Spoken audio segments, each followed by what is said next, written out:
My name is Scott Klein, and I'm the director of the center. I want to begin by thanking those of you who could make it out this evening, to thank you to making it out. This wintry weather, I think this is been one of the weirdest winters I've spent since coming to Ontario in 2002, which isn't a long time for sure. But it's February 29th, and it's kind of weird. I have to say that since I became director of the center in fall, we've had almost every lecture, there's been some sort of anomaly. We had the power out until just minutes before. Some car wreck, somebody slammed into a light pole or something, and the power was out. We had a speaker get stuck in Dallas in an ice storm of all places. So, Fred, great that you could be here tonight. I really appreciate you making it. So, and I really appreciate all of you making it as well. It's strange. I was telling Fred on the way over here that although we may have a smaller crowd than normal, I've received a number of calls and emails asking me when this lecture will be put up on our website, when will the podcast be ready, and so on. So for those of you that are listening electronically right now, welcome. We are small, but we are mighty. So I'm glad you can join us. So as many of you know, this year at the Center marks a special occasion. It's our 25th anniversary. In 1982, when the Center began under the direction of Michael Higgins, this place was envisioned as a forum where people could come together and discuss issues that matter, issues such as the environment, what it means to be a citizen in the modern world, what it means to live out the gospel call of justice, issues of poverty, women's rights. These were all discussions that were had in the first few years of the center, and we've carried on that tradition over the past 25 years. This evening, we've invited Dr. Frederick Bird to come and speak to us on the topic of rethinking the bottom line, international business and poverty. I first met Fred in 1994. He will not remember me. I know.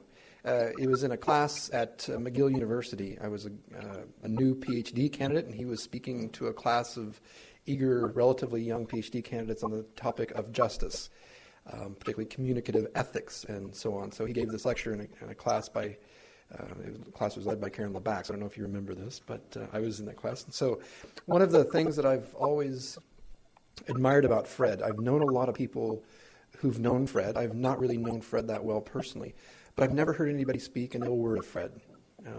I say that with all sincerity. So I've known him through the Society of Christian Ethics in a number of places, and our paths kind of crossed.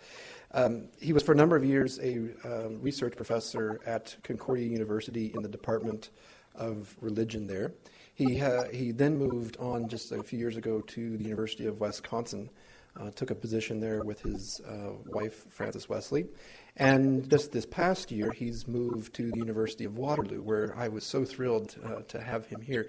He is now a research professor in political science at the university. His wife, Frances Wesley, has a chair and is doing all sorts of interesting things across the creek as well. So we were really happy that they could come. And he's a virtual neighbor. He's going to be living in New Hamburg, and I live in Stratford. So maybe we'll meet for coffee more often than we did before. Fred's biography is it's one that I would envy. He has 2 bachelor's degrees. Both of them are from Harvard University. We had a conversation over dinner tonight that he had the opportunity to take a number of courses with Paul Tillich, one of my heroes of the faith. So I'm very envious of that. He completes a PhD at the Graduate Theological Union in Berkeley in the early 70s. And from there, he will take on a number of academic positions, finally landing up for a long period of time at Concordia University in Montreal. He is the author and editor of a number of books. I'll just name a few. There are a few of them out in the foyer as well, if you want to take a peek. Some of them include Good Management, The Muted Conscience, Moral Science and the Practice of Ethics in Business, International Business, and the Challenge of Poverty in the Developing World, International Business and Dilemmas of Development, and Just Business Practices in a Diverse and Developing World.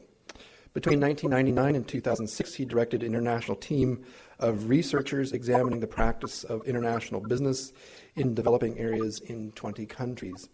Fred's not only a researcher, but he has a history of working in inner cities, in Boston, I think, and also in Berkeley and San Francisco, on issues of poverty and justice. So I can honestly say that I can think of few better people, in fact none, to speak on our topic this evening, Rethinking the Bottom Line, International Business and Poverty.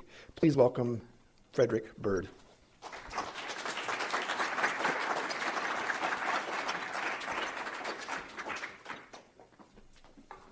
Thank you very much. Thank you for showing up on this unusual day. February 29th only comes every 4 years. There must be something special about it. When I was growing up, it was called Sadie Hawkins Day, which meant there was a role reversal of some kind.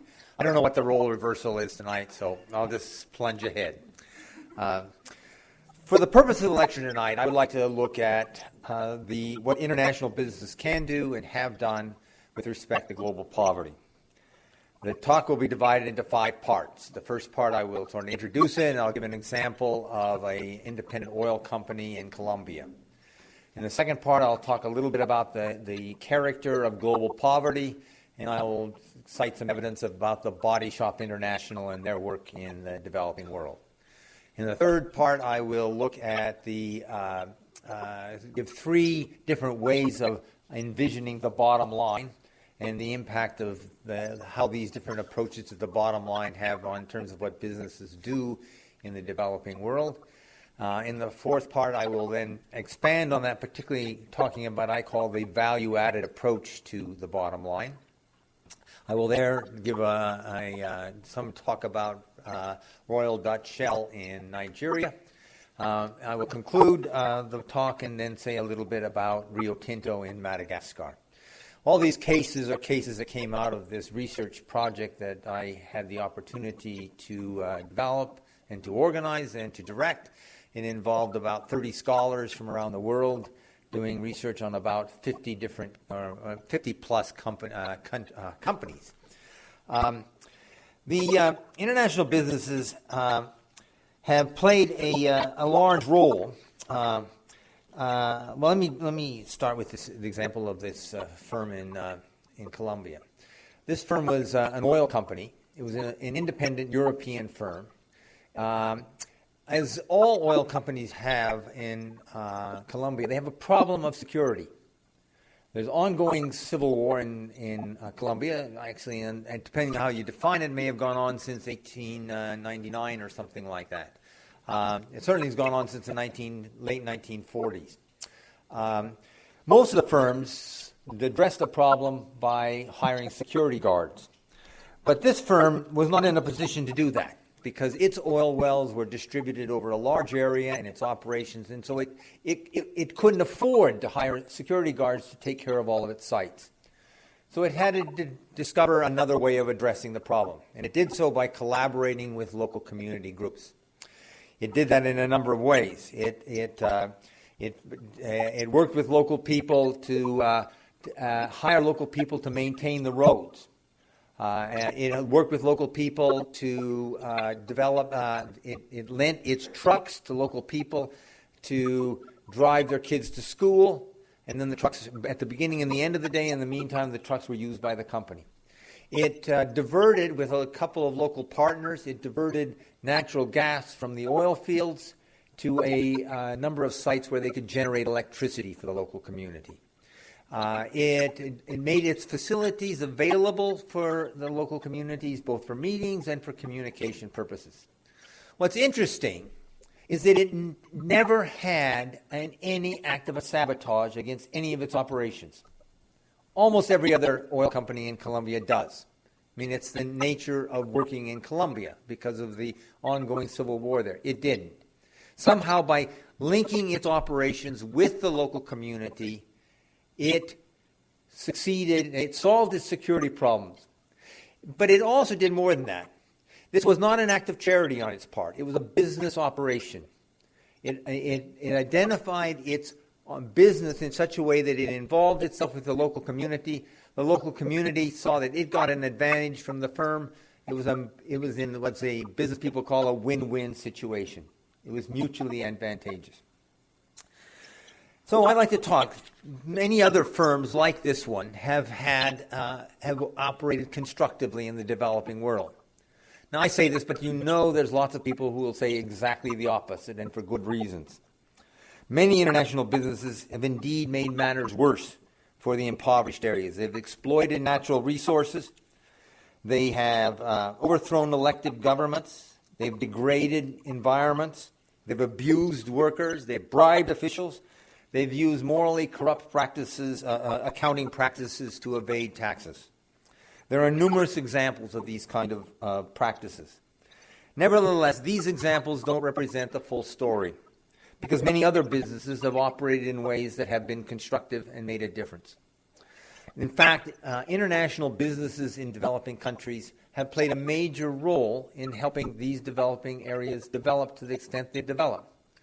Right now, far more wealth is being transferred to developing countries by virtue of business than are being transferred by all the aid programs, private and public, combined. So businesses is much more a conduit of wealth to the developing world than of all the aid programs combined. For good or ill, internationally connected businesses are in a position to make a great deal of difference, as international businesses have indeed acted to aggravate problems of poverty. As Naomi Klein well documents in her recent book about what she characterizes as disaster capitalism, a number of well-known international businesses have fostered or exploited natural and political crises in order to take advantage of these for their own ends, and have exploited the poor in the process. However, this is not the whole story. As another well-known author, C.K. Prahalad, says in a book called The Fortune at the Bottom of the Pyramid, a lot of international businesses have operated successfully to reduce poverty. He gives examples, particularly in India and Brazil and Mexico.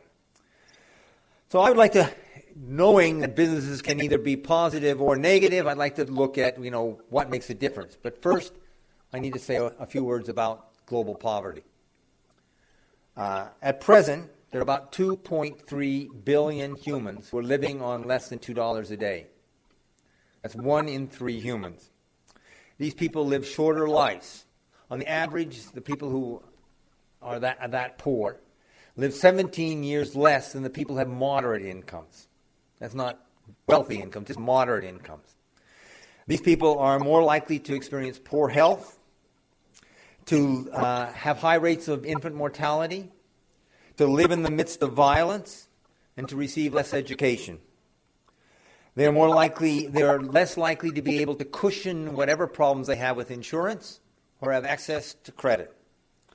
They are more likely to feel powerless. About half of these people live in about 60 countries who just aren't working well at all. Most of these very, very poor countries are in Africa, sub-Saharan Africa or Central Asia, but it includes Haiti as well. In all of these countries, in most of these countries, there's a high level of violence. There are bad governments. There are cycles of poverty. About another half of these impoverished people live in the rural areas of China and India and Brazil and Mexico. They live in the growing slums around all the large cities in both the developed and the developing world, and they live in indigenous communities. To be sure, as a result of economic development and industrialization, a number of, I forgot about all this stuff here. There it is. A number of people, the numbers of poverty the rate of poverty has declined. The percentage of human beings that are poor today compared to 100 years ago is less. But because the population has increased over that time, the total numbers are not much different. It's worth noting that today, as opposed to 2 decades ago, there are about 400 million people who are no longer living at the most absolute level of poverty, that is $1 a day. But almost all that increase has occurred in China and India. Over the past 25 years, there's been very little difference, in some cases worse, in Latin America, in Africa, in the Pacific, and in Eastern Europe. At the same time, the relative status of the poor has gotten worse. It's gotten worse because the average income of the poor has declined, even though the numbers, I said, are about the same. But the average income of the wealthy has increased. There's been an increase in inequality both within countries and between countries over the last 25 years. So in some sense, that has made the problem worse, even though on some levels the numbers are about the same. In a world with as much wealth as there is today, why do so many people live in poverty? Although there are other factors, overwhelmingly people live in poverty because they live in impoverished economies. They live in slums or rural areas, districts, nations, and regions whose economies do not produce enough economic opportunities, enough opportunities for work, or enough well-paying jobs. As a result, the households in these areas cannot adequately meet their basic needs for sustenance and shelter, for education and decent living. In many cases, these economies are situated in areas that are geographically difficult. They have less natural resources. They're more exposed to severe weather. In many cases, these economies have suffered from natural disasters or temporary economic downturns. In practically all cases, compared to the economies that have expanded as a result of economic development, and these impoverished areas remain underproductive. To be sure, for centuries, most human beings lived in those kind of circumstances. So the situation has improved historically over the long term. But in a world as wealthy as ours, that 1 out of 3 people are poor is an outrage. It's not excusable.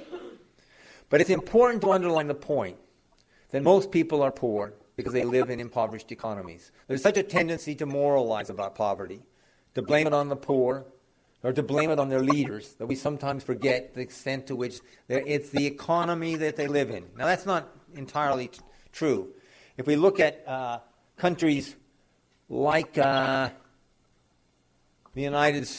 Canada, or most European countries, in many cases the poverty there, sometimes there's isolated sub-economies that are poor. In other cases, there are structural factors which play a large role. I'm not going to concentrate on the structural factors in the developed economies because my focus is the underdeveloped countries, but I could speak to that if it's necessary later on. In particular, I would like to look at what international businesses can do or have done, what they can do to help these economies grow, or have done to make them grow, or what they have done to aggravate the problems in these countries. I'll now turn to the example of the Body Shop. The Body Shop is a very well-known international cosmetic firm. It was very successful. In 1988, Anita Roddick, who was the president and founder of the Body Shop, went to a conference in Brazil about saving the rainforest. And at the conference, she got very excited about doing something about the Amazon. Something had to be done. She called upon her the franchise owners of the 1,000 franchises of the Body Shop at the time, and said, I want you to make a donation to help with this problem. And I want you to put up posters and protest about the threat to the rainforest. And then she said, well, maybe we could do something more. Maybe as a company, instead of just leading protest, we can actually link our business in such a way with the people in the Amazon that we can help them. And so she got the idea, she met people at this conference, and she said, maybe we can buy Brazil nut oil from a village there, and we can give jobs to the people in this village to produce Brazil nut oil, and we'll use it in our cosmetics, as an ingredient in our cosmetics. And so she got a press and grinder and sent it to Brazil, to this village, and she arranged to transport the oil to the factory in England, which put it into the ingredients of the company. And she organized the people in the community to do the work that needed to be done. And she got a lot of good press from it. I mean, in all the stores, people said, oh, the Body Shop is doing something wonderful about the problems of the Amazon and the poor people there. But the project wasn't that good. There were real problems with this project. One, there was a lot of hype. At this point in time, the Body Shop was supposedly sourcing from the developing world, it in fact had about 2 projects sourcing from the developing world. Not much more than many of the other cosmetic firms, although its press was much greater. And the problems in that community were aggravated because some people got jobs working with the Body Shop and other people didn't. So it created social tensions. And the community produced more nut oil, Brazil nut oil, than the Body Shop could use. And that was a problem because they got really grumbly when they said, we produced all this and you're not going to buy it now? What's up? And in addition, the people used the money they got from doing this to buy consumable goods, not to invest in their improving the long-term well-being of the community, so that it didn't have a real long-term impact. So the project was iffy at best. But the Body Shop, to its credit, learned from this example. It learned a number of things. It learned first that they shouldn't make any supplier dependent fully on them, that they should be able to sell to other consumers, other retailers, however it might be. And they also shouldn't be isolated. They should be working with other groups in the community. So that's what they did. The Body Shop reorganized itself. Over the next years, it developed what it called a community trade program. By the year 2000, it was sourcing from 30 to 35 communities, producer groups in the developing world, not 2, 35. It was, at that time, most of these were cooperatives. Most of them went out of their way because the Body Shop asked for it to make sure that they particularly provided opportunities for women.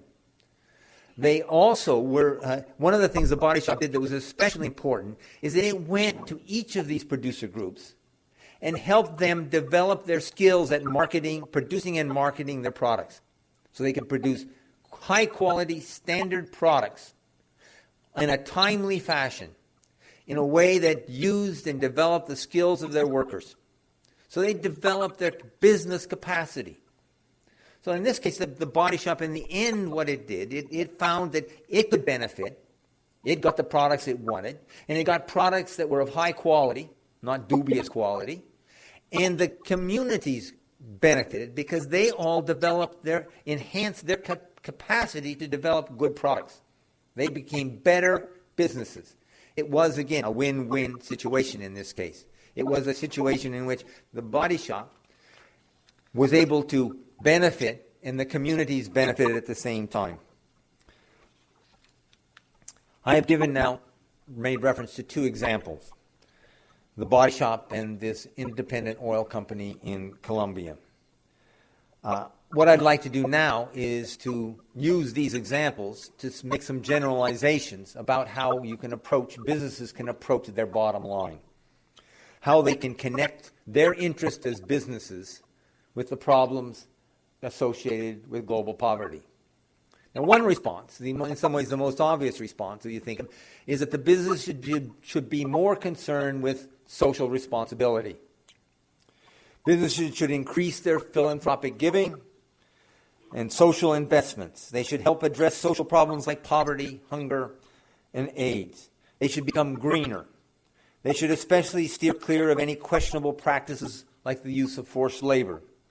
In a phrase, they should become morally good organizations. They should focus, the argument is, they should focus less on their profits and on their bottom line, or stated somewhat differently, they should allow the concerns for social and environmental issues to modify their strict business interest. The Body Shop initially adopted this kind of approach with respect to the problems of poverty in the Amazon basin. There is much to recommend this position. It has been championed by many groups. However, this position about business responsibility has been subject to a number of weighty criticisms. Businesses, after all, are businesses and not social welfare agencies.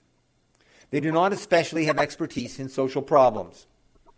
In any case, businesses, firms have an important and basic fiduciary responsibility to their customers, to their employees, to their creditors, to their suppliers, and to their investors to be good at business, and to be so good at business that each of these groups can get the benefits from working and investing in businesses that they are led to expect. So businesses have a fiduciary responsibility. Often, in their efforts to appear to be socially responsible, firms have undertaken initiatives that put themselves and their stakeholders at excessive risk. An ambiguous example I'll give. Levi Strauss, the jean maker, had decided in the early 1990s that it would not do business with suppliers from China. They said, we shouldn't do that. There's a lot of human rights abuses in China. We can't do that. Within a couple of years, Levi Strauss had to change his mind because, of course, it had put its employees and its other stakeholders at risk because here was a huge market in China that they were going to try to forsake. And they realized, no, we can work at human rights reform in China while still working in China, and we probably ought to do that because it's in the interest of our stakeholders. So they did. They had to change their position because they had, in some sense, this was not me. It might have been different if all the other companies had gone along with it, but they didn't. They were exposed, and they realized we can't afford to be that exposed at this point. Now we'll just go out of business, and that won't be good for our investors, our owners, our employees, our customers. In any case, the primary benefit that businesses can do in developing countries is, in some sense, help those developing countries develop. That's their major goal. And sometimes if they get diverted to other concerns, they may well be less able to help these countries develop. Many who have, I realize I'm behind on this again. Many of those who have criticized businesses, the view that businesses should become socially responsible, do so because they've adopted the polar opposite position, the strict bottom line position. These companies often argue that what they should do is what Milton Friedman calls the social responsibility of businesses to make a profit. In practice in developing areas, this approach has led to a cost minimization approach. International businesses have sought to minimize their cost of labor, of operations, of taxes, and supplies. Whether these firms were extracting or harvesting, fabricating or assembling, typically many such businesses have attempted to further their overall interests by reducing their expenses. This view of business is, of course, widespread, and it makes sense to conserve expenses among other things. However, the preoccupation with cost minimization has led to firms cutting corners. And so it's correlated with the fact that there are many of these businesses operate in ways where they overwork laborers, underpay them, force them to work in unsafe and unhealthy conditions, ravage environments, and use clever but dubious accounting practices to avoid local taxes. That last is a very serious problem, and some people argue it's the most serious problem, that the avoidance of taxes by international businesses in developing countries costs the developing world more than all of the mispractices, much more than all the mispractices in terms of labor or environment put together. All these practices result from narrow-minded efforts to reduce cost and maximize short-term benefits. In fact, if this cost minimization approach is pursued too strictly, it exposes firms to a number of risks. These include the obvious risk of engendering workers who underperform because they're disaffected. They have high turnover rates, or they work to rule. They just don't do good work because they don't feel they're valued. It involves the risk that customers may well choose not to buy their products if they feel the firms are morally corrupt. At this point in time, many of the retail firms that are concerned about their brands are really feel exposed that if somebody discovers that there are adverse working conditions, people will no longer buy their brand. And so at this point in time, it's affected a number of retailers. So some of these retailers are now hiring NGOs in the developing countries to check on their operations to make sure that there are not any obvious or blatant labor abuse in those workshops. There's also the risk, of course, if you're caught bending laws or bending accounting practices. There's the risk that those firms which are seen to be doing questionable practices are more likely to be the objects of sabotage and violence.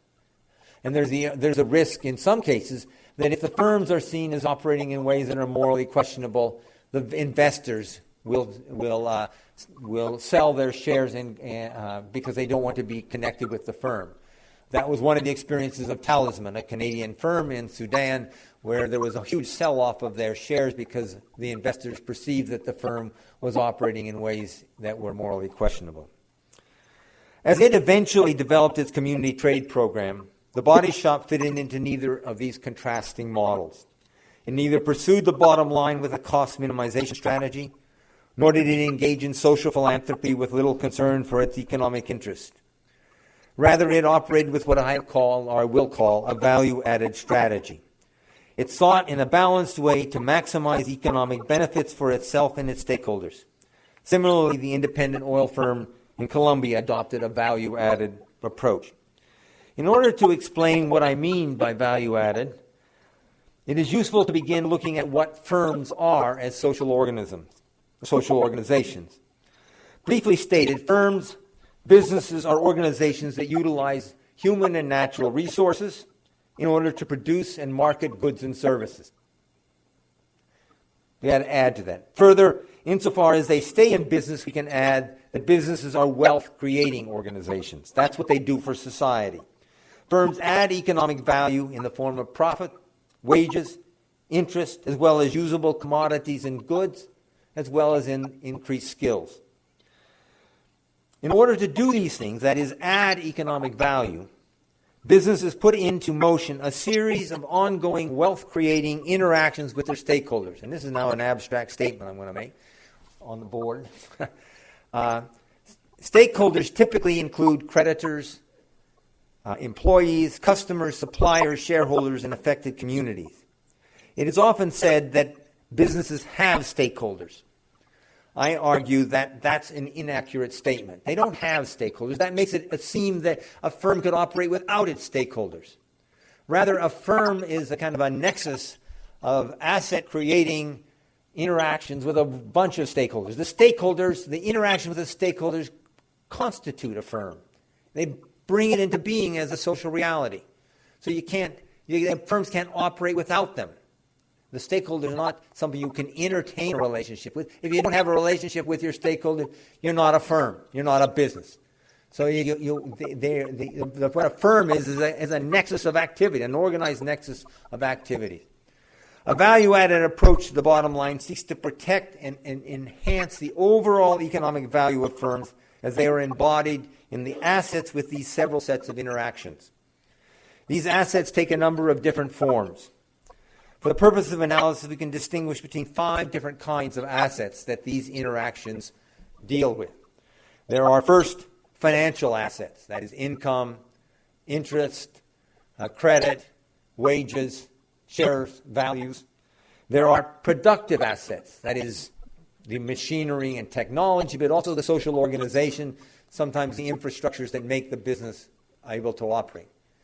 There are human assets, that is the skills and dispositions of the workers. There are social assets, that is the trust and networks and public order that enable a firm to stay into business. And there are finally natural assets, that is the natural resources that firms use, as well as the air and the water that are part of the community. A firm, what you then can measure a firm is how well it uses all of these assets. Overall, a firm adds value to the extent that it utilizes these various assets in a way that adds to and does not deplete any of them.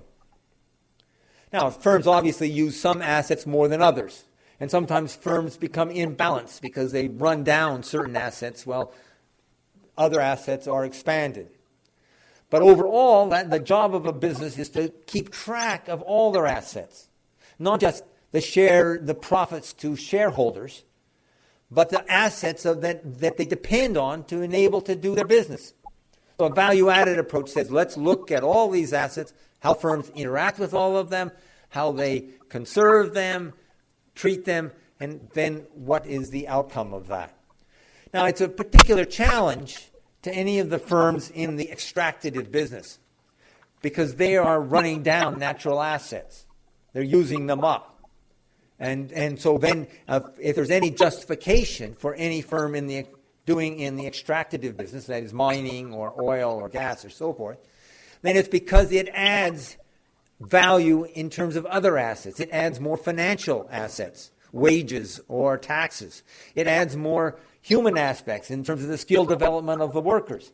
Or it adds social assets in building community and trust. But if it's not adding to compensate for what is depleting, then overall it may well be, even though it's making a profit, it may well be running at a deficit. True accounting would say it's running at a deficit if it's not adding overall. Now, we know that firms do that. We know that firms can run at profits, and they cannot invest in the productive aspects. They can let the machinery run down. They can let the organizational structures run down in such a way that the firm is actually worth less in the long term. But in the immediate term, it's making a profit.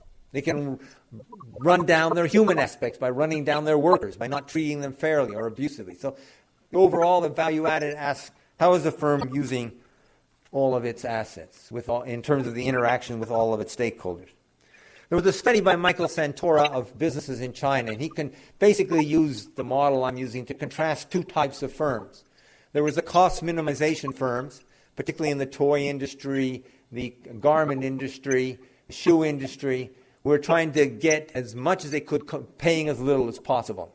And then there was a number of businesses like Motorola and Hewlett-Packard who decided they were going to be in business in China for the long term. And so they were trying to develop their assets for the long term. And the consequences of that is that those firms all paid higher wages, had better working conditions, invested in the local community more. There was a real payoff to the Chinese economy and to the firms by developing a broader value-added perspective.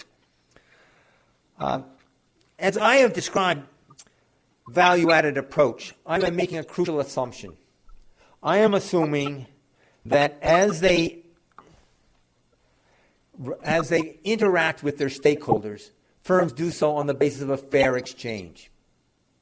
That as they interact with them, there's a sense of reciprocity with their stakeholders, that both benefit approximately the same. I'm assuming in some sense that the relationship with their stakeholders is one characterized by it's voluntary. Both parties are operating on the basis of reliable and relevant information, and both benefit in roughly proportionate ways to their contribution, their effort, and the risk they face. Now that theory about fair exchange is part of, it's a modern version of the traditional ideas called commutative justice. And I think it's quite relevant this way. It's interesting because you can state it in both economic terms and moral terms at the same time.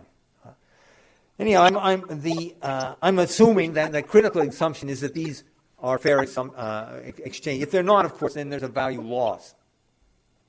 The value-added perspective can be used in two ways. It can be used first to describe how businesses think about their own ends as businesses, their own business goals. It can also be used by ethicists as they seek to evaluate how well businesses are doing. Are they contributing or not contributing to the larger community? Are they acting in an appropriate way and in a fair way with all their stakeholders? Are they using up or are they depleting or adding to the overall stock of assets? So it operates both ways. I would use this now in an analytical way to talk about another example. In this case, I'll talk about the Royal Dutch Shell in Nigeria. Shell has been extracting oil in Nigeria since 1958. By the year 2000, it had extracted about $200 billion worth of oil from under the ground, or under the ocean in some cases, in the Niger Delta. It had set up social programs, hospital clinics, schools. It had provided scholarships for thousands of students. It had offered the wealth from its operations had helped to fund the government. It was a major source of income for the Nigerian government. And so the government had used that not only to run the government, but to build a new capital in Nigeria and to build infrastructure in Nigeria.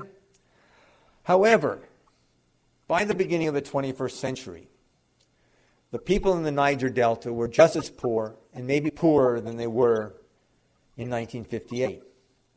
Something hadn't worked right in terms of that in Shell's operations in Nigeria. There were many protests that Shell faced. Many people were complaining about the pollution of their operations. The people in the Delta didn't like the fact that too many of the pipes were above the ground when they wanted below the ground. Shell was becoming increasingly the object of attacks on its operations, violent attacks on its operations. And so it hired various guards to protect. Usually it hired the government to protect its operations. Now, Shell's own answer to, you say, why did this happen? Why wasn't there more benefits for the people of Nigeria, particularly for the people living in the Niger Delta? Shell's answer to that question goes something like this. Shell said, well, we only own 30% of Shell Nigeria. 55% of Shell Nigeria is owned by the government. So we're not the major owner here. And there's a couple of, an Italian and a French firm that own the other bits of Shell Nigeria. Now, we operate it, but we don't own it. We don't have the ultimate control over it. Most of the wealth goes to the government. And the governments have been one military dictatorship after another. And it's the governments who are oppressing the people. It's not our fault. Look at all the social programs we've run. Look at all their scholarships we've given. It's the government's fault that we've done that. That the people haven't benefited more. This answer is both, and they also add that it's the government officials who have taken the money and stashed it in overseas accounts. It's the government who's been at fault. Now that answer is both true and seriously inadequate. It's inadequate if you look at Shell's operation from a value-added perspective. How would we rephrase and analyze what's going on instead of just blaming the government? Well, one way would be to say, well, okay, let's look at what you've done with these assets that you've had, human assets or natural assets. I'm just going to take one, natural assets. While Shell was pumping oil out of the ground, at the same time, natural gas came up. And 85% of all the natural gas that came up with the oil was burned. It was flared. In fact, it was the most flaring of any spot on the Earth. They could look at it from the satellite and look down and say, there's a hot spot just above the Niger Delta from all the flaring that went on. Now, think of what might have been done with that gas. In 1999, Shell built a plant to liquefy the natural gas and sell it to North Atlantic countries, or maybe some other people, but that's the market. But think of what it might have been done locally. What if Shell had taken that gas and piped it to generation stations generating electricity? And they'd worked with local partners to build an electrical grid. There was enough natural gas coming up to generate enough electricity to provide electricity for most of southern Nigeria and some of the neighboring countries. If they had done that, let me just initially say, what a waste. Now, most people are complaining about the pollution, but think of the waste from an asset development perspective. If they'd used that gas to produce electricity, then they'd also have helped to expand the local economy, because a lot of firms could have benefited from more electricity in that neighborhood. Or a lot of firms that didn't exist could have existed if they had electricity. And the people in the Niger Delta, the thing that they wanted most was fresh water. And the way to get fresh water there was basically to pump it from wells under the ground. But they needed power to pump it. So they could have gotten a lot more fresh water, which is one of the major complaints. So if Shell had somehow just rethought themselves, that we are an energy company, not just an oil company. They're doing it now a bit, but if they had rethought that and said, well, look at, if we could also divert money so it doesn't just go into the hands of generals and dictators in the capital. It'll go into local businesses that are working with us and we're partnering with. Then some of that money would have helped the local economy. It may have created jobs and would also help the local other businesses in the area. It would have also meant they were doing less pollution. So there was a whole lot of ways that Shell would have been advantaged. But the model Shell used was the model of cost minimization. It augmented the cost minimization model with, at that time, the going standard of what social responsibility meant. That is, social programs, health clinics, scholarships, and the like. But if it had taken a value-added perspective, it would have thought about its own operations differently. Here was a resource that they were responsible. They had a fiduciary responsibility for doing something with. In any case, it didn't happen, but it's something we can learn from that example of what might have done and what other firms could do. Let me summarize my argument. I am arguing that international businesses in developing areas can and should think of their business interest not in terms of minimizing their cost, but in terms of protecting and developing their assets, and thereby increasing their overall economic value for themselves and their communities. They should think of their assets broadly in terms of the ways their interactions with their stakeholders work with the ways their interactions with their stakeholders work with and variously add to or deplete the overall store of financial, productive, human, social, and natural resources. When international businesses operate in these ways, they correspondingly add greater economic value to the developing areas. They do so by providing jobs and income, chances to learn new skills, taxes, stimulus for other businesses, valued goods and services. As the economies of these areas grow, the rates of poverty decline. Let me take one more example. The case I want to focus on is Rio Tinto. Rio Tinto, in late 1980s, discovered there was titanium oxide along the southeast coast of Madagascar. They figured that once they got it developed, they could produce about a 10% of the world's source of titanium oxide for about 60 years. So it was a lucrative source for them. Titanium oxide is the mineral we use to make paper white, or paint white, after it's processed. Initially, Rio Tinto said, in a place like Madagascar, we've got to be very careful because it's a very unusual environment, natural environment. So we better operate in a way that makes the least amount of physical imprint and the least amount of social imprint possible, because we don't want to be seen as getting it wrong, because the environmental groups will be on us immediately. So they were aware of this, and they started thinking of how they'll do it. So they tried to keep apart from the community to isolate themselves. But they realized they decided they had to rethink this, because they thought it as they began looking at the situation more carefully. As they looked at the situation more carefully, they realized we're going to have to do strip mining along the coast. And that means we're going to have to take down all the trees and bushes, and we will plant them again at the end, but it'll take 15 years. But in the meantime, that's a problem. And they looked and they thought about it more, and they said, well, but right now, the villagers in the area are going to the forest, and they're cutting down the trees to produce charcoal and to produce wood for heating. And at the rate that this is happening, these forests will be gone in about 15 to 20 years. So there's a crisis already, a disaster waiting to happen. And we're going to be seen as responsible for this unless we do something in a major way. So they said, we've got to rethink our plan. And they also were aware, they said, if we start a business here, of mining, we're going to get people from all over Madagascar coming here to look for jobs. And they will be a social problem. There'll be more people looking than there will be jobs, and we'll have a social problem on our hand. And not only that, the neighborhood community will see us as an export-oriented enclave that's really wealthy, and they're poor. They're going to resent us.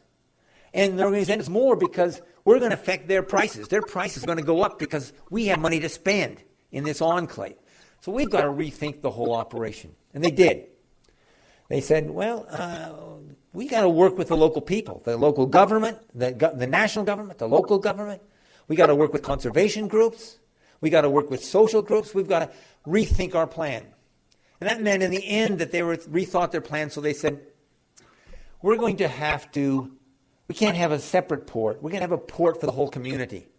And we'll use the port, and the whole community will use the port, and the port itself will generate all sorts of jobs. So the people won't be just looking for us. We'll have to deal with the problem of job seekers that way. And we will right now set apart some parts of the land we're going to use and make conservation areas of it. Now, we know the local people won't like that because they can't go in and harvest the wood, but that's what we're going to do. And we're going to start replanting right now, even before we start mining. 10 years before we start mining, we're going to start replanting. But we're going to hire local people to do all these things. And we're going to build roads, and we're going to get involved in community development. They did all this. They're doing all this. So they fundamentally rethought. And they've rethought in some sense of saying, we're now going to develop our assets, our value.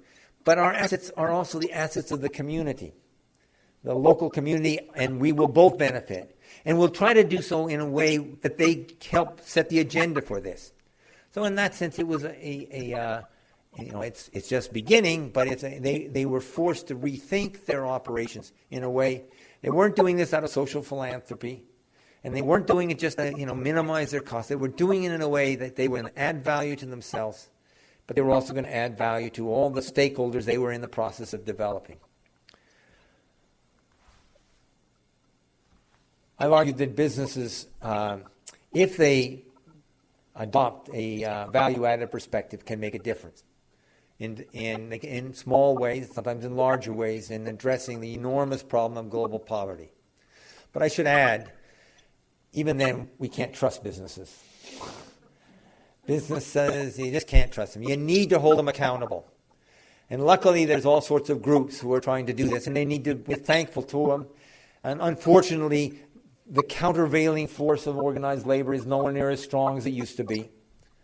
So we're counting on governments, we count on NGOs, we count on the media, all to help in some various ways to hold businesses accountable, because they have to be. What's interesting now is that even the banks, you always worry about the banks, are involved in trying to hold businesses accountable. The major banks have adopted, major international banks have adopted a set of principles called the Equator Principles. By the Equator Principles, they will only lend money to businesses that seek to invest in developments in the developing countries if they meet certain criteria. And among and this is also true of part of the World Bank, the International Finance Corporation of the World Bank. They'll only lend money if they meet certain criteria, environmental, social, and economic criteria. And essentially that means they have to do a thorough, transparent assessment of the likely impact of their operations on the environment, on the society, and the local economy. Without that, they also have to provide means so that local groups can complain. They have to set up institutional mechanisms so that local groups can make complaints if the firms violate these basic principles. That's a transparent operation. It's interesting. Here's now the banks are saying, we want you to rethink your bottom line. I'll end by saying, it may well be that rethinking the bottom line in a value-added perspective will help businesses and help developing countries. It also might just help businesses be better businesses. Thank you very much.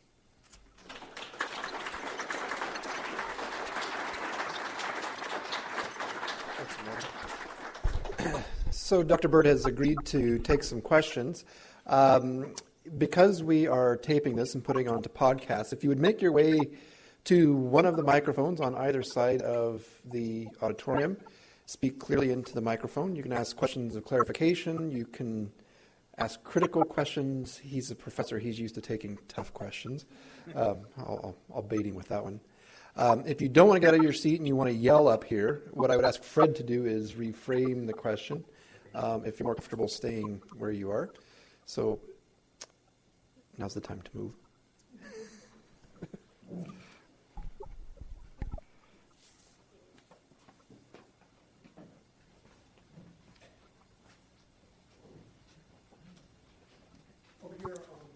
Is this on? Yes. Okay. Talk right into it. I have a question. Some of the businesses that you mentioned have had a positive effect on these local countries. Okay. Have we really made much gain with regard to the sweatshops in, whether it's in the Pacific area? And I wondered about the Gap. I don't know if you want to make any comment. My kids all buy everything from the Gap. And I keep wondering, not to kind of center shot the Gap, but are we any better anywhere with regard to the sweatshops?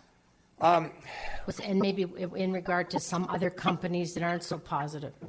Well, the firms like the Gap, or Levi Strauss, or Lee's Claiborne, and there's a whole bunch of them, have modified their practices during the 90s because of intense pressure from NGOs and others.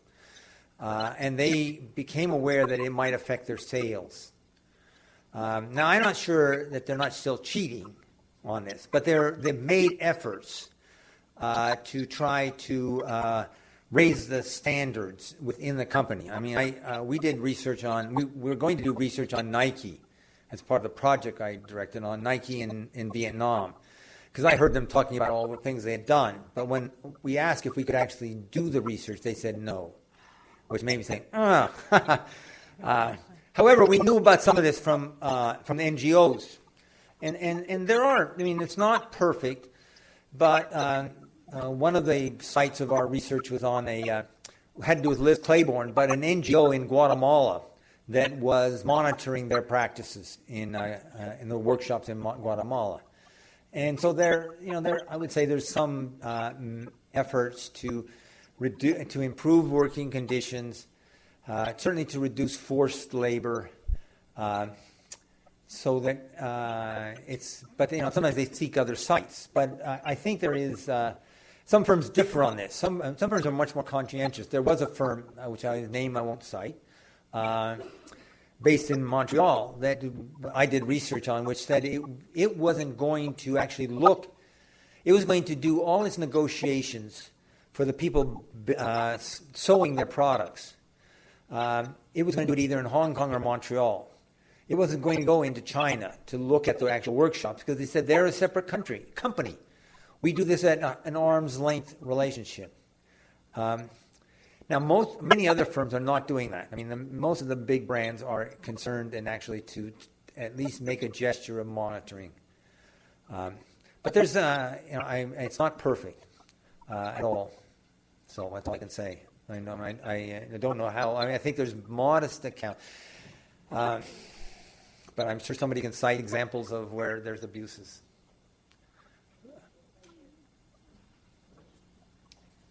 Yes, thanks for your thoughts. My question is actually, seems like one of the assumptions for businesses to even be interested in this value-added approach is to be invested in the communities in which they live in or work in for about, 20 to 50 years maybe? So what's the business case for businesses to actually think in those terms, think in those long-term investments? Well, in this interesting book I referred to by Michael Santora, he said, well, the key factor was whether they were going to sell locally. If they're selling locally, which, maybe 10 years, maybe not 20 years, something, then they have more of a vested interest in their reputation there and in building relationships in that. So that's part of the reason, investment. There's another reason. There's which I didn't cite, actually. I forgot. But there is an intrinsic reason in terms of workers, for example. If workers are treated lousy, their workmanship is not very good in terms of productivity. There's actually studies which show that in terms of absentee rates, showing up late, moving to other jobs, or just working in ways that are careless and not very effective, that where workers don't feel very invested in a firm, that their workmanship goes way down. That means the productivity goes way down. So it costs the firm.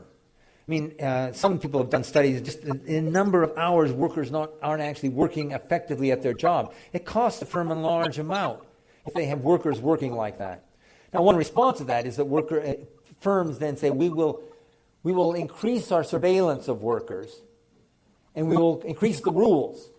But generally that the workers react to that and just say, we'll find other ways of getting back at these bastards who are not respecting us. So it is a low productivity. Now, some firms just say we build it in. We know it's low productivity, but that's why we don't pay them very much. And others say, well, no, we can really increase our productivity if we treat the workers with respect. We will get much better workmanship out of the workers by treating those workers with respect. And there's empirical evidence for that. There is empirical evidence, but firms don't always believe it, although there is empirical evidence that it works. The firms say, well, I don't know, and disrespect their workers. So there is some basis intrinsic. That's true, I think, in terms of the relationship with others, creditors or with community groups. They count on these, and so if the relationship is an aggravated one, it costs the firms in terms of delays, poor quality merchandise they're getting from suppliers, so forth. So there's some intrinsic argument for this has a payoff. I think a case can be made, but it has to be made case by case in each business. Okay. And sort of as a follow-up, does this necessarily or potentially imply that a second firm that comes in would have sort of free advantage based on, say, the local development that has gone on, based on the investment of your first firm? In terms of community relations, I don't know. I wouldn't know. I don't know how to answer that. Mm-hmm. I don't know. You might have an idea. I don't know. No, it's just... No. Thank you. Dr. Bird, thank you for your comments tonight. I'd like to refer to China, a country that has a credit balance with the United States of over $150 billion. This country has pursued a very aggressive industrial expansion, and I wondered if the companies that had gone to China have been encouraged by the government to facilitate good community projects and actually improve the standard of living in the rural areas that you referred to.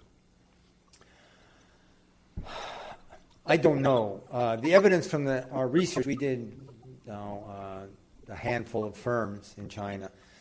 I'm not sure they're representative. And in none of those cases was there any direct involvement with the government. These firms just operated. They tried to do, they developed their own business strategies or plans. So that's all in terms of the field research. I don't know that they have encouraged community projects. I think they just want investment. For them, some of the more cost minimization work is still investment. And there's lots of people standing in line to get jobs in some of those sweatshop-like jobs in toy factories or shoes because it's a better income than what they've had before. As questionable as some of the working conditions are, but I don't know about public policy there. What we did was we looked at some firms that particularly we were interested in China in technology transfer, where firms were making their technologies available to the Chinese in ways that advantage them and advantage the China. In particular, Hewlett-Packard is a good example, where Hewlett-Packard allowed a lot of its for the Chinese to copy their technologies in ways that, and essentially the firm they were working with there became a competitor in China, but it was, Hewlett-Packard saw that to their advantage, and the Chinese saw it to their advantage, but that's a special case.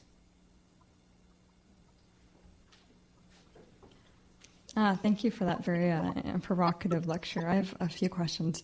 I'll just start with one.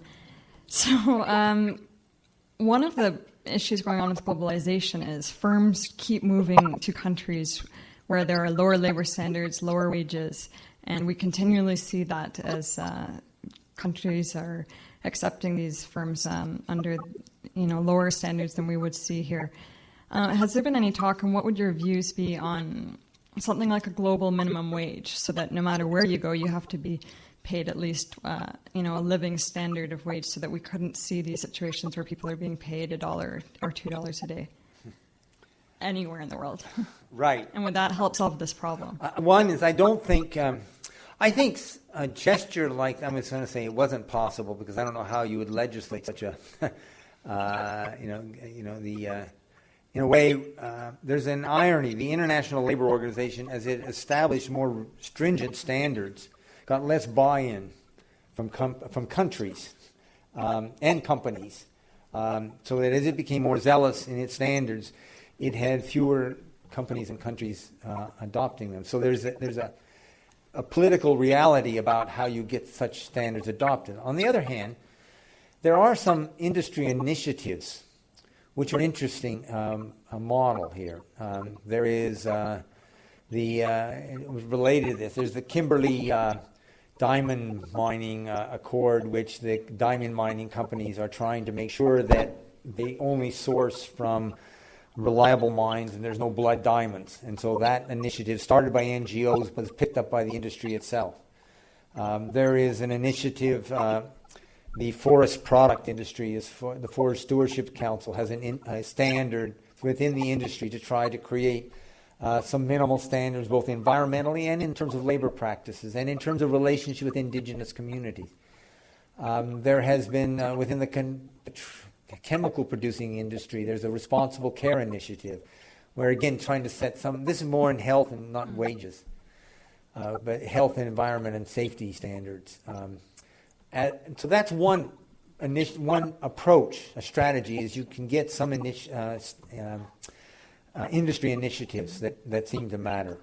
The Global Compact is a standard that was developed through the United Nations, and you have now some 4,000 companies which have signed on to it.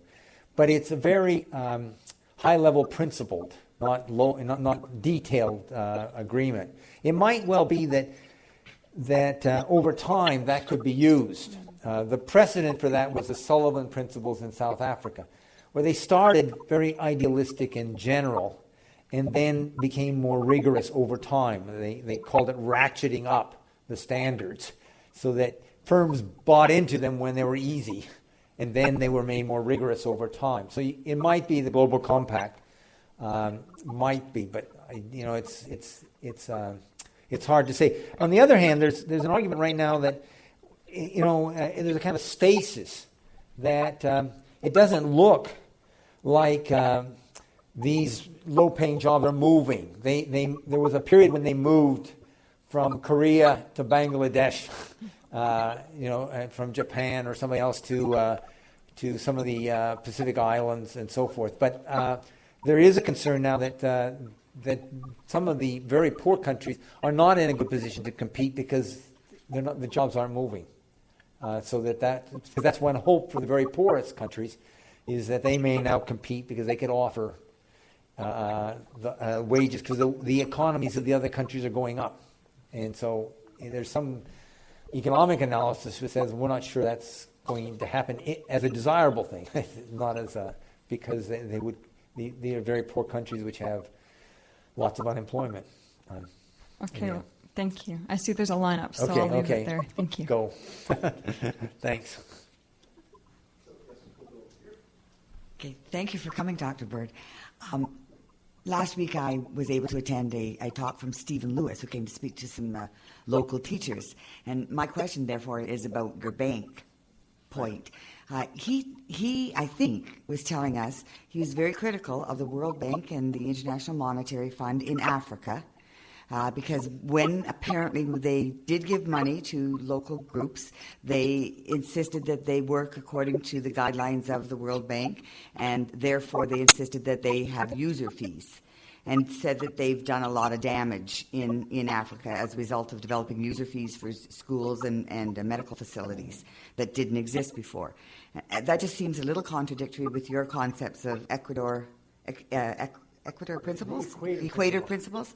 So, I don't know, is there a discrepancy here? Or? No, I mean, these are complex organizations, and much of what the World Bank and IMF do are clearly questionable and dubious. They have a mandate to help the poor. They haven't done anywhere near what we would have expected and hoped for. And here's an example that seems, it's a good example. I mean, I think it's deplorable to have user fees for schools and those settings. Just no defense of that at all. The fact that the same organization, in terms of environmental, is asking people to do assessments of the impact of their businesses on the local environment and society, that's a gesture. It's a good gesture, but it's only that. Okay. I mean, I would, I don't think... so I can still be comfortable distrusting banks? I mean, by and large, yes. Okay. Don't we all? At least many of us do. Hello. I want to thank you for your insights as well, and also ask a question. One of the stakeholder groups you mentioned with regards to business was the shareholders, but they're just one. And I was wondering if you thought that the way we conduct business at the moment means that this particular stakeholder group has a disproportionate voice about how what the aims of the business should be, and what impact that has on the possibility of having what you called, I think, fair exchange. Well, they do have, in law, depending on the country, I mean, the governance laws in England, Canada, and the United States, by and large, give disproportionate power to shareholders. They give less so because it's defined differently in Japan, Korea, and in continental Europe, where banks and creditors and unions have somewhat greater influence by law on the overall policies of companies. So that's true. Now, there are some ways around this. One of the ways around it is a recent law in England passed, which required the firm to do an assessment of the impact on the value of the firm of its social and environmental operations. So that because the argument is that how the firm operates socially and environmentally can have an input, because it can put the value of the firm at risk if they're polluting or they're caught in corrupt practices somewhere, or because of the way they operate with the workers, they get lower productivity of the workers. So that they're required to, by the recent law, to see what is the material impact of these social and environmental policies. So that's a way of bringing on board those concerns. There's other ways too. I mean, there is a movement in all these countries, in all three of those countries, to broaden the representation on boards of directors. In particular, some of the huge pension funds have argued, as major investors, they want to make sure they're better represented and that there is more voice on the board of directors from community groups. So that there's some argument internally that by not getting enough voice, these firms are being blindsided to risk that they face because of their environmental and social policies. But it is difficult because of the legal structure that gives disproportionate influence to shareholders. And I mean, after all, shareholders in many cases aren't proprietors. They're simply consumers of shares. And so their interest in the firm is very distant. They just want to see how well it's performing on the short term. And that's, in some sense, undermines the whole idea of value added, which asks for long-term asset development. So, good question. I think we have time for two or three. I think two short questions. Hi, thanks for the very informative lecture. I was wondering that if a business is assessing a particular opportunity, if a value-based asset approach to analyzing this opportunity would necessarily result in a net benefit to a particular community. The reason I ask this is, for example, if you look at resource extraction, in some cases, even when analyzing perhaps the natural assets and the financial assets, if there's a net benefit to the business to not be environmentally friendly in extraction, because the impacts of that on the business are not going to be felt for a very, very long time when they'll already be out of that community. Yeah, in some way that has to be balanced. What I said here has to be an added dimension, which I've argued otherwise. I think that in developing countries, I would argue that it's very important that firms not be isolated enclaves. Many extraction firms have been. From the perspective of the local communities, I would say they should pass laws in some sense, asking these firms to source as much as possible from the local society and buy as much as they can, so they're backwardly integrated into the local economy. That they find ways of connecting that operation with other businesses, so that it's not just isolated from the larger economy, and that is a problem. So that from the firm's perspective, you can make a case that they run the risk in those areas, much as Rio Tinto decided it ran a risk, that it would be object of attacks, criticisms, perhaps government nationalization, unless they found ways that they were of broad social benefit. So that was their calculation of their risk in a society which had just recently had not a civil war but a civil conflict. They made their judgment was that it made sense to be as involved as possible to reduce their risk from people who felt there was too much. They were getting away with too much. But that in the past, many extraction businesses have done that. They've just gotten away with, and a small elite have benefited, and the larger society has not. Thanks. One question or two? Just do you have a question? Yes. Oh, two. Sorry. Mine's a good last question. Go ahead. Thank you very much for your talk. You mentioned that one of the most damaging practices international companies can have in developing countries is tax evasion. Right. I wondered if you know of any organizations that are working with governments to address this problem. I'm sure that they face many challenges. No. I know people. I've read books of people concerned about it. Clearly, Transparency International is partially concerned about this. Not as much. Much of this has to do with accounting practices. Some of this is illegal practices, which is what Transparency International is concerned about. Much of this is somewhat legal. Transfer pricing arrangements where firms, how much they charge themselves for the goods they buy from themselves. I mean, half of international trade is within firms. It's not between firms. It's firms transferring stuff from, I know one example is a firm in Argentina. So, they would transfer from their headquarters in England. They would charge themselves exorbitant rates for the experts they brought in, or the accounting they got done, or legal services they got done. And then they'd end up saying, we didn't make any profit, so we can't pay any taxes. And in some sense, that was all legal. So that part of there is how you strengthen what models. The issue is now being debated, but I don't know of any really effective measures except for increasing concern. One of the concerns related to that has to do with how zealous are we about people parking those funds in offshore accounts and not having to declare them in their taxes. And so that one of the concerns is how much the industrialized countries allow this to take place because they allow people making money off of these practices to deposit in offshore accounts without having to declare it.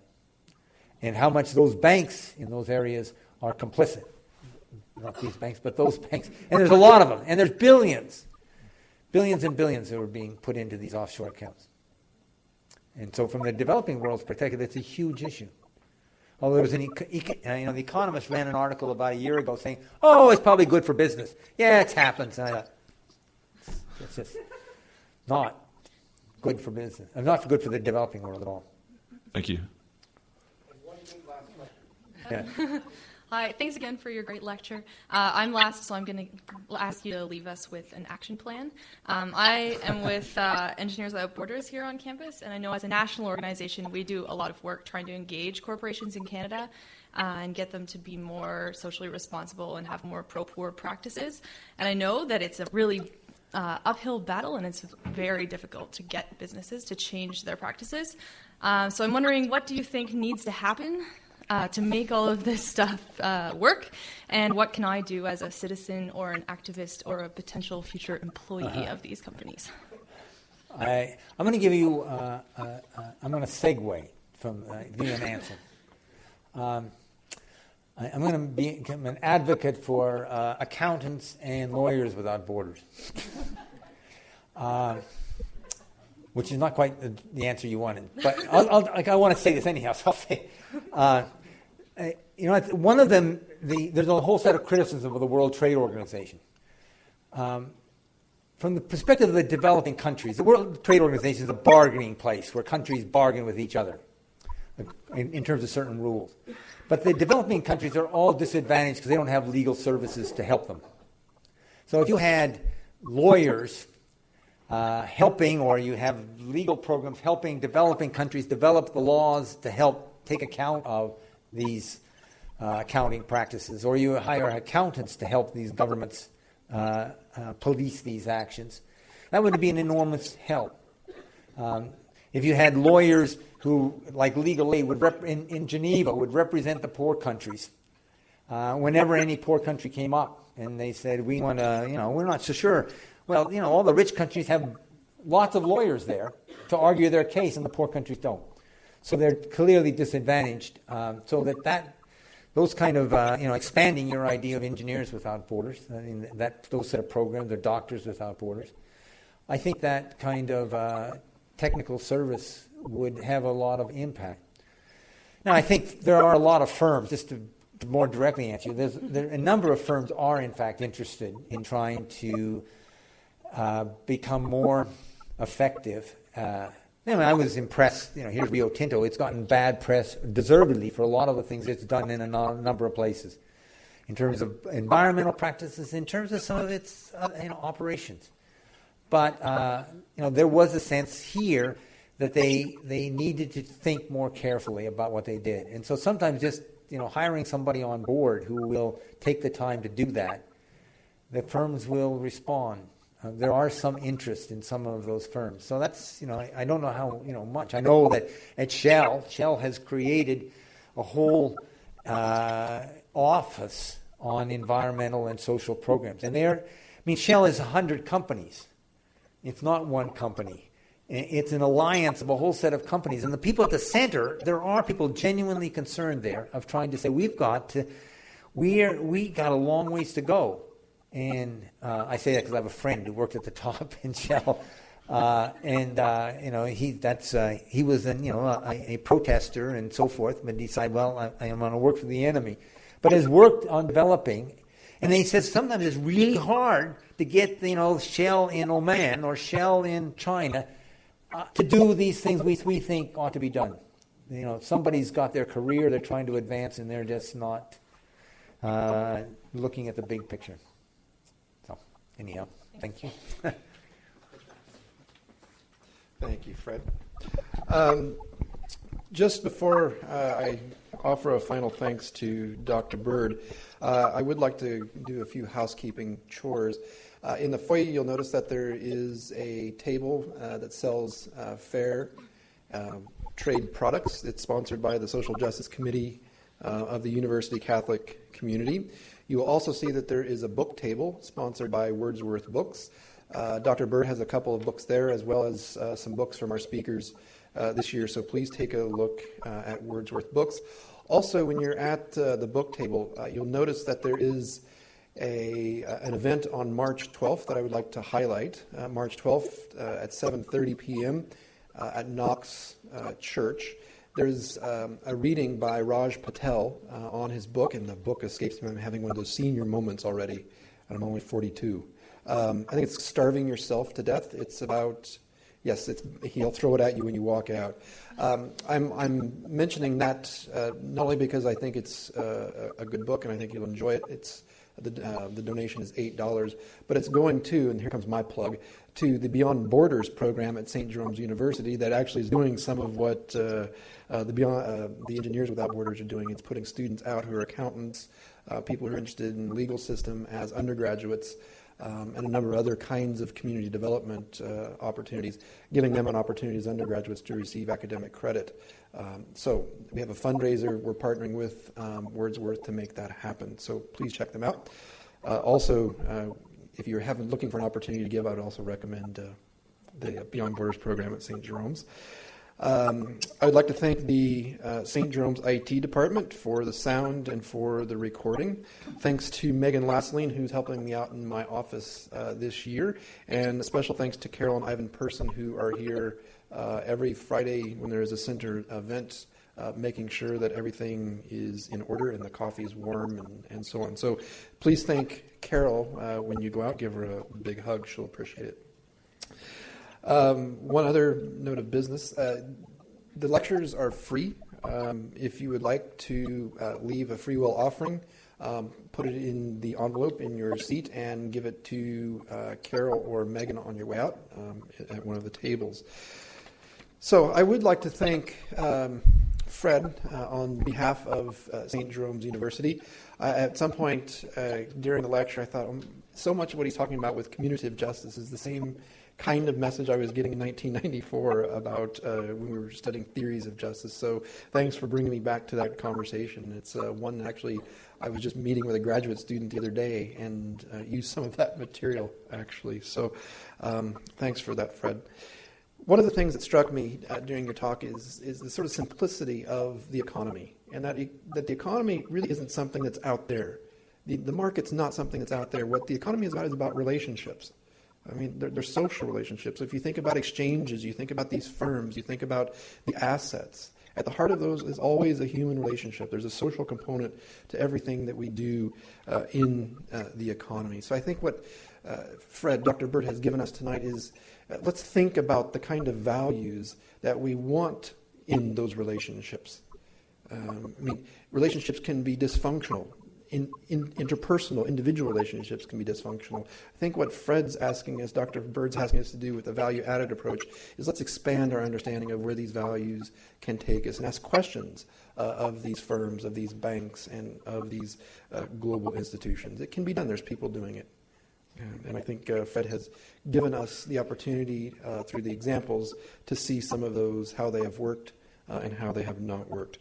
So thanks, Dr. Bird, on behalf of St. Jerome's University.